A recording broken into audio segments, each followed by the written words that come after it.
that dress and he felt like he almost tasted that. Num, eat it up. Go play okay, 3, 2, 1. You know I'm the hottest. You ain't never gotta hit me up. I'm present when I'm absent, speaking when I'm not there. All them bitches scary 'cause I call them Carol Baskin. Yada yada yada yada yada yada yada yada yada yada yada.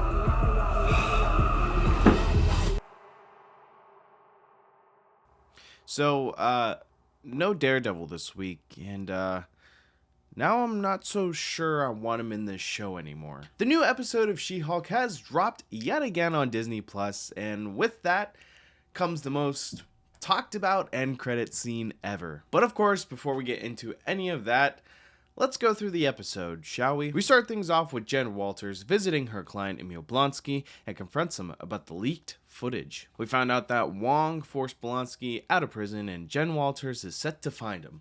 We get a quick look at Wong's LinkedIn page. Target sales associate for 9 years before going to Kamertage. Oh, that's funny writing, guys. That's real funny writing. We see Jen, yet again, breaking the fourth wall and saying this isn't a cameo every week show. And she reminds us to not forget whose show it actually is. Now, I know last week I kind of criticized the fourth wall break. This fourth wall break feels a little bit better. I think it's because she's in Jen form and not in She-Hulk form, and we can actually see where her eyes are looking, and they're looking directly in the camera. Next, we see probably one of my favorite parts in the whole episode, and that is the writers dissing those online trolls. We see a white guy in a car complain about She-Hulk because men are bad, obviously. We also see some of the comments, which we are going to read right now. So we gotta have affirmative action with superheroes? No more female superhero, please.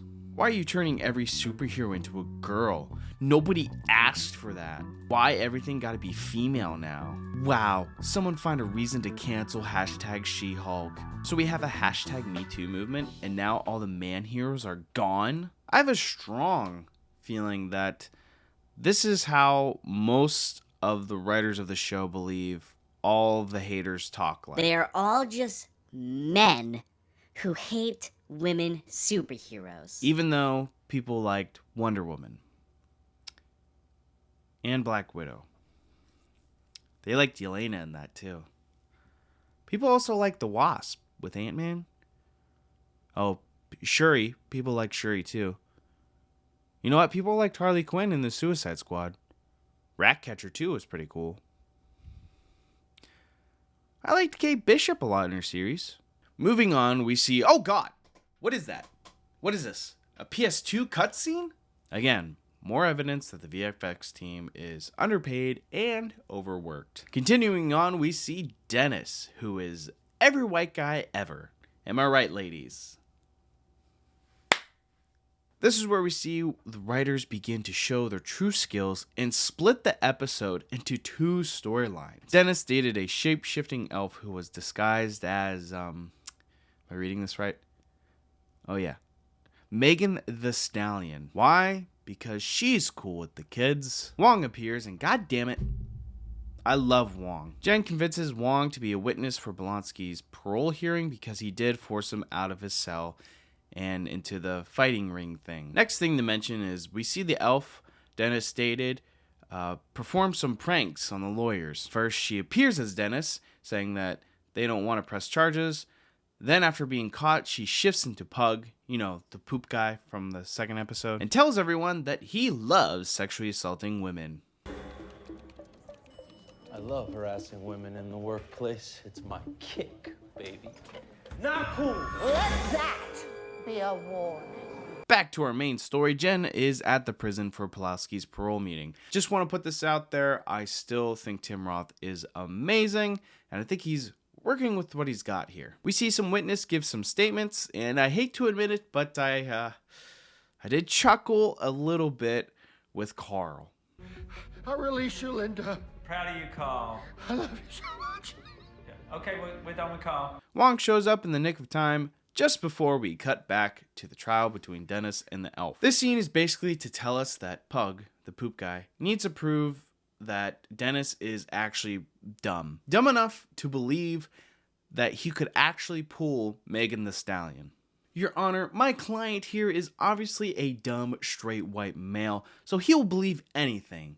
case closed. I find the defendant guilty as charged.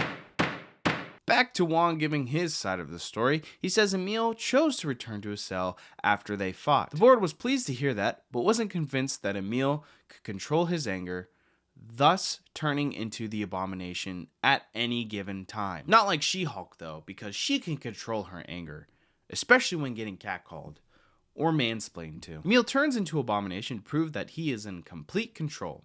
Everyone freaks out, but this helps Jen win her case. After confessing to the parole board that he committed a crime, Wong decides to dip. We then see Jen walk past the media and they are just spewing fake news. I mean, this is classic liberal fake news, am I right, guys? Pug joins the others at the bar, and Jen tells the audience that the two storylines are about to collide. Pug believes that Jen's testimony could help win Dennis's case. All she has to do is testify of how much of an asshole Dennis is. Because we all knew Dennis was a big dummy. We just needed to prove it in court, guys. Come on. I just think it's also funny that it took one witness for Dennis to win his case. I mean, we didn't even see the prosecution's case or any other witnesses come in. It was just Jen, and then the judge was like, you won. Now, I'm no law expert or anything, but I don't think that's how that works. We then see the parole board decide to release Emil, but only if he doesn't turn into the abomination ever again. Jen decides to do an interview with the media, and that must have grinded some gears, because the next scene is the very first fight scene in this show. 4 dudes with Asgardian construction worker gear versus SheHulk. She not only beats the shit out of everyone, but she definitely kills this guy. I mean, look at this. How does that guy survive that fall? The episode ends with SheHulk looking at a reflection of herself, seeing the strong, passionate woman she has become. But it's not over yet, folks. Just when you thought it couldn't get worse, the end credit scene appears. We see Megan the Stallion become SheHulk's new client, and then, in celebration, they, dance. Tasted that. Num num num num, eat it up. Go play okay, 3, 2, 1. You know I'm the hottest. You ain't never gotta heat me up. Imagine being a young VFX artist, right? You go through school, you start out by doing low budget films, working your way up the ranks, and then finally you get a call to work on a Marvel project. This is your big break to make it in the industry.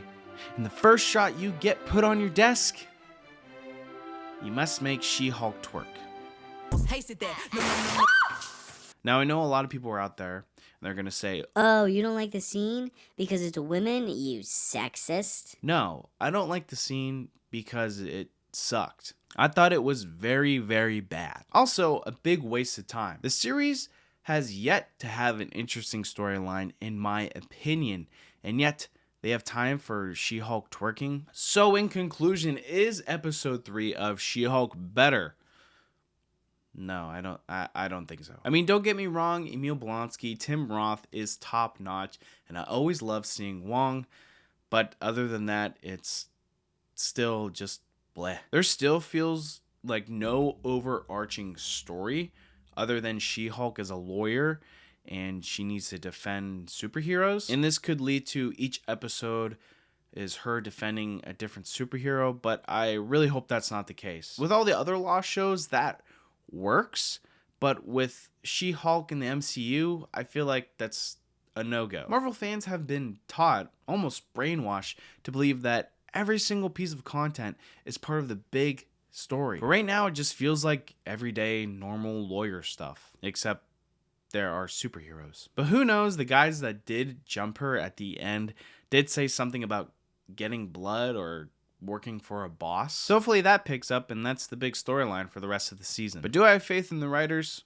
No, not really. But I do pray they bring out some of the best Marvel television for the rest of the season. But I don't think that's going to happen. Because if we're basing it off the last few episodes, the writing hasn't been too good, in my opinion. None of the jokes really land for me, plus some of the scenes just feel like a political point versus actually moving the story forward. What do you guys think of SheHulk episode 3? Be sure to let me know down in the comments below. Also be sure to like the video if you enjoyed, And also be sure to hit that subscribe button if you want to see more content like this. I do have a playlist of all my other videos. You can click right here, catch up on all of them. That is all I have for you guys today. Thank you so much for watching. I'll see you in the next one.